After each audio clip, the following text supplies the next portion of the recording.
എൻ്റെ പേര് തോമസ്. ഞാൻ കോട്ടയം ജില്ലയിൽ മണിമലയ്ക്കടുത്ത് ചേനപ്പാടി എന്ന സ്ഥലത്തു നിന്ന് വരുന്നു. കഴിഞ്ഞ ഫെബ്രുവരി 18 ഞാൻ ആദ്യമായിട്ട് അത്ഭുതങ്ങളുടെ ജപമാല കൂടാൻ തുടങ്ങിയത്. എൻ്റെ മകൻ വിദേശത്തായിരുന്നു. സ്റ്റഡിയിൽ വിസയിൽ പോയിട്ട് അവന് ന്യൂമോണിയ ബാധിച്ച് പഠിത്തം പൂർത്തിയാക്കി തിരിച്ചു പോരേണ്ടി വന്നു. അപ്പോൾ എൻ്റെ ഒരു സുഹൃത്ത് പറഞ്ഞാണ് ഇങ്ങനെ അത്ഭുതങ്ങളുടെ ജപമാലയെപ്പറ്റി അറിഞ്ഞത്.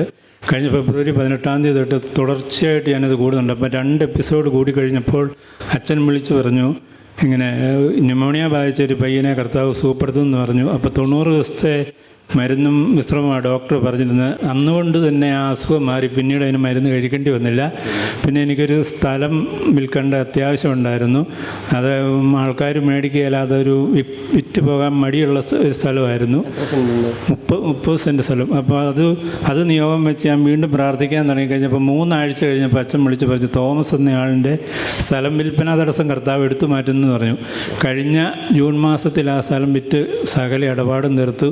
ഞാൻ നല്ലൊരു കൈയടി കൊടുത്തേ കണ്ടോ. എന്തൊരു വലിയ അനുഗ്രഹങ്ങളല്ലേ. രോഗം അത് കഴിഞ്ഞിട്ട് ഇപ്പം ഞാൻ അത്ഭുതങ്ങളുടെ ജപമാല 93 ദിവസമായിട്ട് അടുപ്പിച്ച് ഇന്നലെ വരെ കൂടി. അത് കഴിഞ്ഞ് പല കാര്യങ്ങളും ഇതിൽ കൂടെ സാധിച്ചു കിട്ടിയിട്ടുണ്ട്. കണ്ടോ, ആത്മീയം ഭൗതികമായി ഒരുപാട് അനുഗ്രഹം ഉണ്ടായിട്ടുണ്ട്. ഇത്രയും നല്ല അനുഗ്രഹങ്ങൾ തന്ന ഈശോയ്ക്കും മാതാവിനും അന്തോന്യ സുന്നാളിനും നന്ദി. കൊടാനുകൂടി നന്ദി പറയാം.